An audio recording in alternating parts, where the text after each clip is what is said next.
When a group values conformity over morality and critical thought, it is known as groupthink. This is frequently observed in cults, as members carelessly adopt the ideologies of the leader without questioning their own ethics. As a result, members of cults may act in ways that individually they view as immoral or unethical. Moral concerns and opposing views can be ignored in the pursuit of acceptance and social cohesion, which can result in potentially harmful behavior. Being a member of a cult might be psychologically comforting, but it can also prevent members from questioning the actions and beliefs of the group.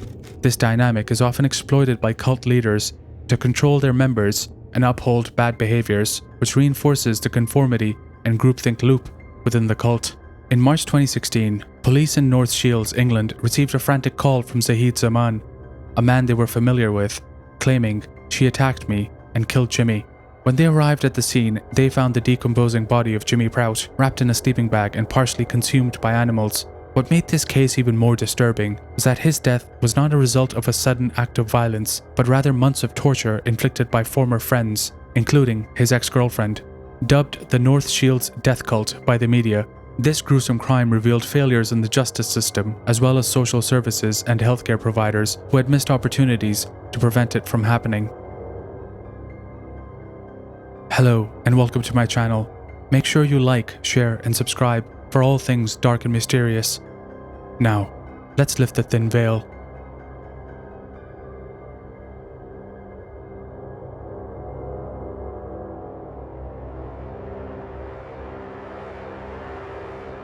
James Prout, known to everyone as Jimmy, was the sixth of 8 children born in Newcastle, England. Little is known about Jimmy's early years, other than the hardships he faced growing up. His mother struggled to care for all of the children, including Jimmy, and as a result, he spent time in the foster system, which he struggled with. Reports say that he faced abuse as he moved from home to home as a child, but as he turned into an adult, he would try to sort his life out. Jimmy had learning difficulties from birth, and had trouble learning how to read and write. He preferred to work with his hands, and spent some time working in a scrapyard. He eventually met a woman called Mandy Carter, and they would even have 2 children together. Things were going relatively well, until Jimmy started using excessive cannabis.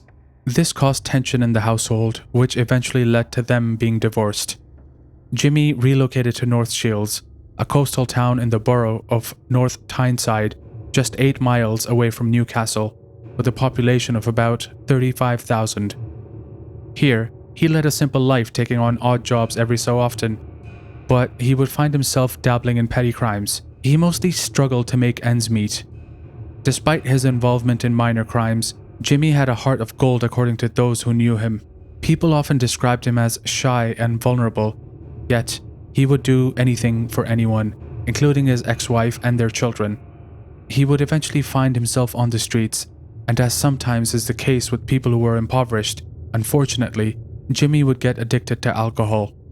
This was made worse by the fact that he struggled with learning difficulties. He would start using homeless services in North Shields, including a food bank. Although the timeline is a bit unclear, it was around late 2014 to early 2015 where Jimmy would befriend a man called Zahid Zaman.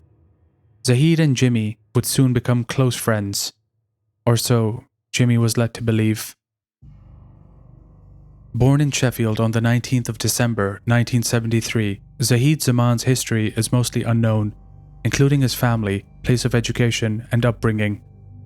It seems that he was involved in a car accident in the past, which resulted in a brain injury, a coma, and him having to spend most of his time moving around in a wheelchair. Before Zahid's mask slipped, making the lives of everyone around him hell, his image was that of being a pillar in the community. When he moved to North Shields in 2007, Zahid appeared to be a good-hearted neighbor who was well respected and helpful. He would volunteer at community events, food banks, and charities. He even rubbed shoulders with local government officials like the mayors of both Newcastle and Gateshead, who had no idea the man they were posing for pictures with was a sadistic human being. It's reported that once he rescued a dog, reuniting it with its owner, and when he was offered a reward, he stated that the dog owner's happiness was enough for him and said, quote, "It gives me a sense of purpose. It feels really good to be able to help someone. I'm just glad she got her dog back. I love animals myself. So for me, it's a good outcome." One notable aspect of Zahid's character that will become apparent is his devious nature, which essentially laid the groundwork for the crimes in this case. Zahid was a habitual liar, often exaggerating the truth about his status, income, and even health. While it's uncertain if his need for a wheelchair after his car accident was temporary, many witnesses claim they saw him getting out of it to perform daily tasks, casting doubt on his sincerity. For instance, one neighbor reported seeing him move large furniture on his own, while another witnessed him running to catch a bus. While I recognize that some individuals with disabilities may only need wheelchairs occasionally, Zahid's deceitful behavior suggests ulterior motives. It's plausible that he used the wheelchair to feign disability, possibly to qualify for disability benefit payments. One thing is certain though, Zahid was good at manipulating others, and that becomes very obvious when we look at how he formed his so-called cult.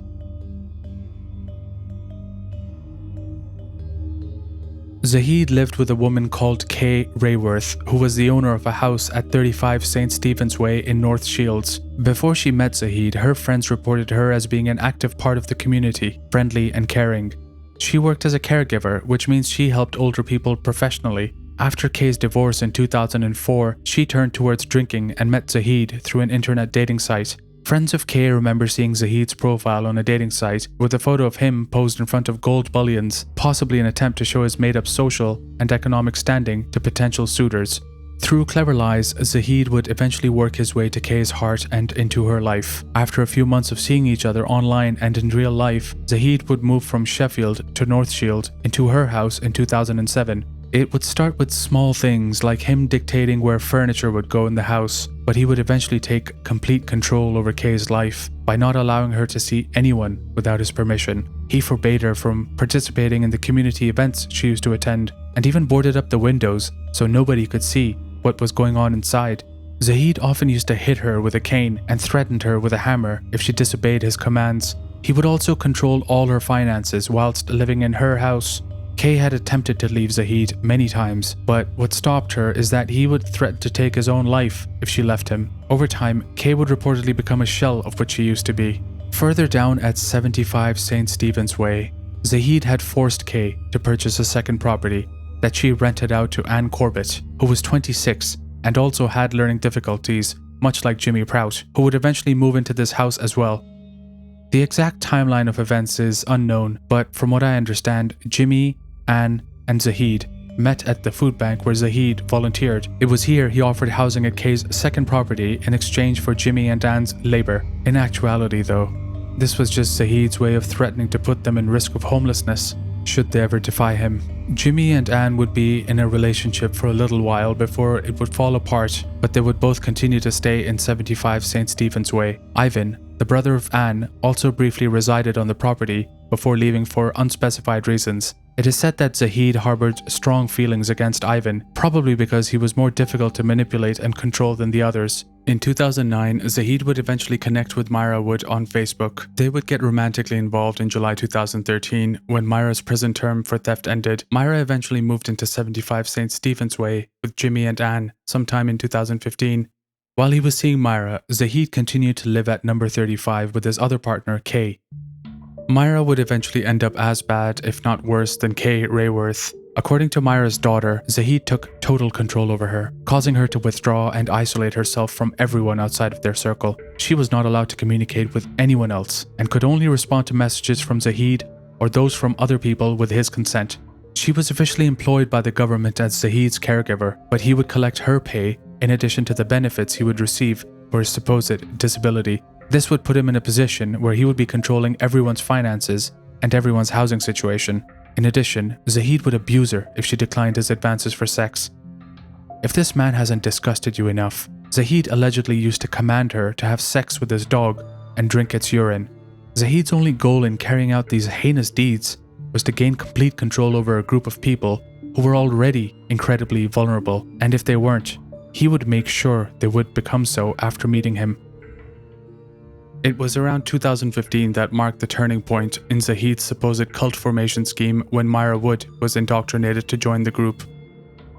This group of people was characterized by neighbors as lackeys and slaves with a distinct social hierarchy. Zahid, positioned at the top, would bark orders at the two women he was involved with intimately, Myra and Kay, who acted as his enforcers. Ann, served as the informant, and Jimmy was relegated to the bottom of the hierarchy. Constantly spotted together, they walked everywhere in this bizarre line formation, with Zahid always at the front. Following the formation of this group, Zahid stopped caring about keeping up appearances and putting up the facade of niceness towards the wider community. This is where he began to cause problems for many in the neighborhood.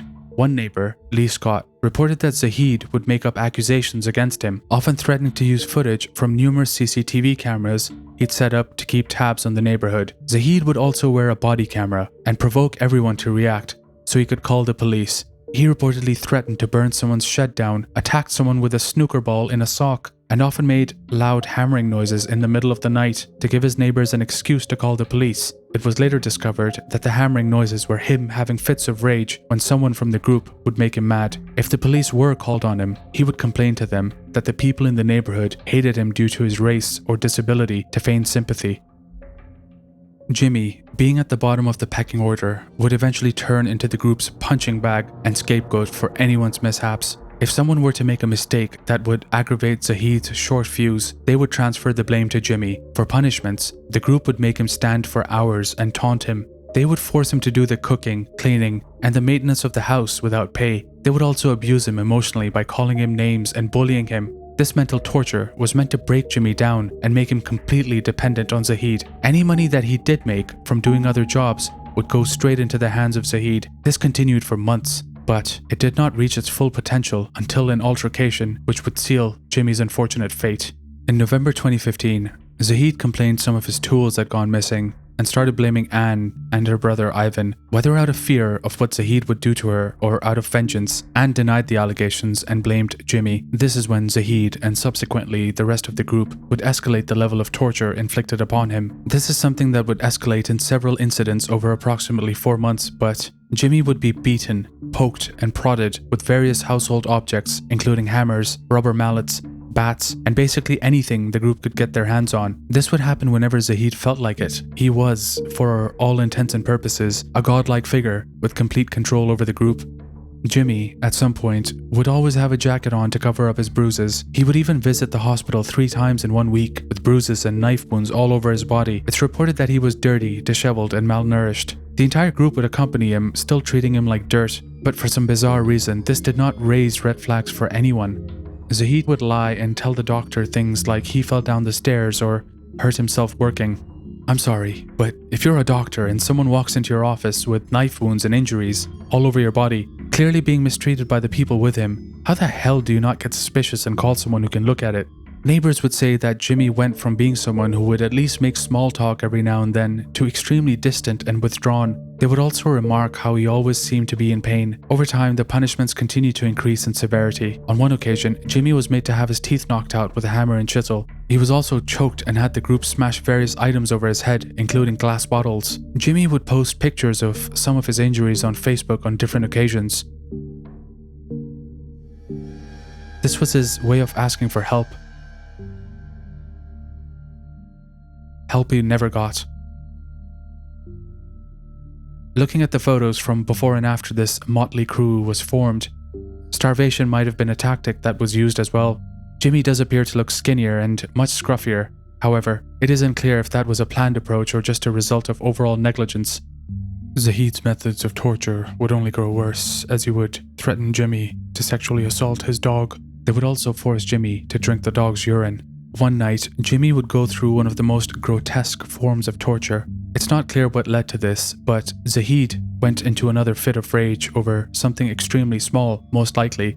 He instructed Ann to hold Jimmy down on the floor and then slice open his scrotum with a Stanley knife. Then, one of his testicles would be removed. But they wouldn't be done with him yet. His testicle was boiled and Jimmy was forced to eat it.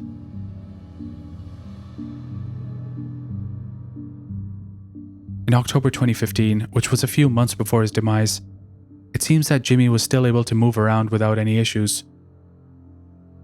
Even though it's unknown what kind of torture he's endured at this point, he appears to be quite cognizant and walking properly. 3 days before his death, Jimmy is stumbling, delirious, frenzied, injured, hopeless and barely able to walk, and being pushed around by Kay Rayworth. At this point, Jimmy was too weak to escape even if the opportunity presented itself. It's not caught on video, but at one point a neighbor claimed that he had to help Jimmy walk as he had been so badly beaten that he was dazed and stumbling in the street.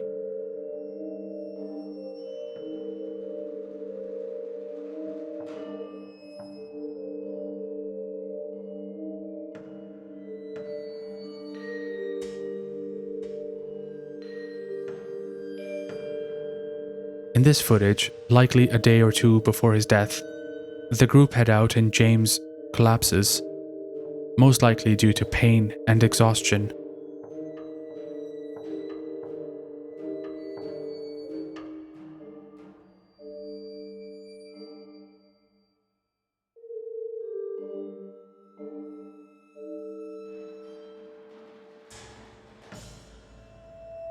When Jimmy died, the group dumped his body in a wasteland next to an underground tunnel, but they made sure to return where they disposed of him in order to retrieve his wallet so they could clear out his bank account, which amounted to a few hundred British pounds.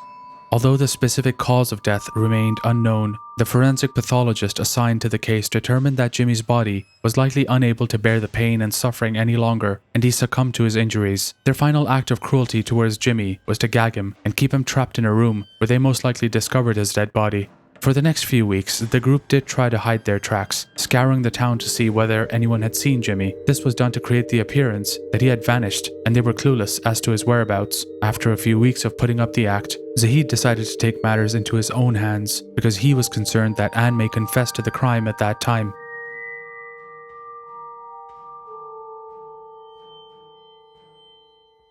On March 25th, 2016, Zahid called the police in a panic, shouting that Ann had attacked him and killed Jimmy Prout. When the police showed up at Zahid's house, he was a distraught mess who would not give up on the falsehood that Ann was the only one who killed Jimmy. This was confirmed by Kay and Myra, who were still very much under Zahid's control. Jimmy's body was discovered on March 27th, 2016. The outer sleeping bag's green color helped the body blend in with the trees and shrubbery, and so it wouldn't be noticed for 6 weeks after he was dumped. Later investigation revealed that Jimmy most likely died around February 9th, 2016. His body was decomposing and had been partially consumed by wildlife. After examining the evidence and conducting further questioning, it was eventually concluded that both Ann's actions and Zahid's command played a more significant role in Jimmy Prout's murder and demise. In June 2017, Zahid Zaman was convicted of murder alongside Ann Corbett at Newcastle Crown Court. He was jailed for a minimum of 33 years in July that year. Corbett must serve 27. Myra Wood and Kay Rayworth were cleared of murder, but convicted of causing or allowing the death of a vulnerable adult. Myra was sentenced to 9 years in jail. Kay was handed a 12-year sentence. After a review was conducted by a local watchdog group, several things were brought to light. The review noted that there were various barriers preventing Jimmy from seeking help, such as being controlled and escorted to medical appointments by his abusers. Additionally, due to his history of being abused as a child, growing up in care, and having a criminal record, he may have had difficulty in trusting statutory services. Despite having multiple interactions with health services, he was never identified as a potential victim of abuse. In fact, he was viewed as a suspected perpetrator of domestic violence. Overall, the review found that there was a lack of professional curiosity among all agencies involved in Jimmy's case. Jimmy's brother, Eddie Prout, said he wanted to know why his brother was not helped by the social care agencies he had been involved with. He said, "I think the services think that people like me and Jimmy are scum of the earth and not worth helping," alluding to the fact that they come from impoverished backgrounds.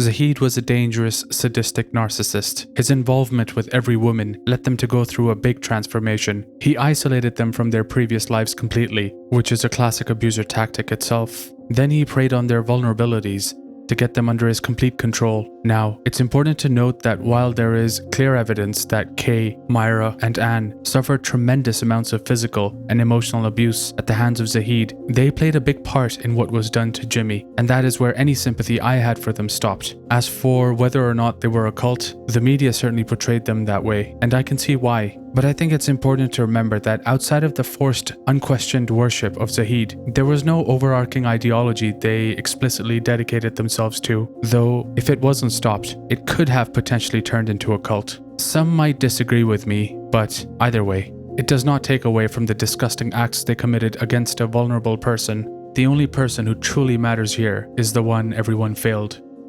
Jimmy. Despite his attempts to reach out and signal his distress, hoping for someone to intervene, nobody seemed to notice. How did no one see his Facebook posts and think, hey, maybe I should go check up on this guy? Did his neighbors not hear anything? And why didn't his bruises and knife wounds prompt hospital staff to call police? Make sure you give me a like, subscribe, and leave your thoughts about the case down below. You can also see how to support the channel in the description. Until next time.